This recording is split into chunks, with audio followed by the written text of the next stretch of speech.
Welcome viewer, I am Murugan S. This video tutorial describes, fix Excel file won't open issue. First method is right-click Excel file, click Properties. Check Unblock, click Apply, click OK. Second method is open Excel.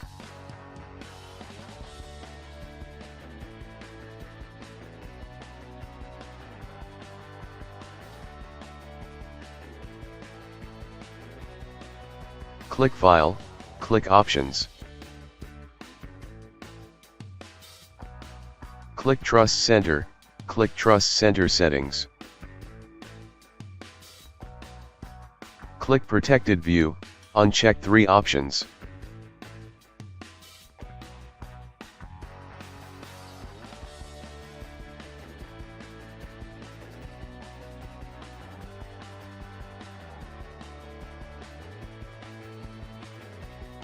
I hope this video tutorial helps to you. Please like, share and don't forget to subscribe my channel. Thank you very much. See you next video.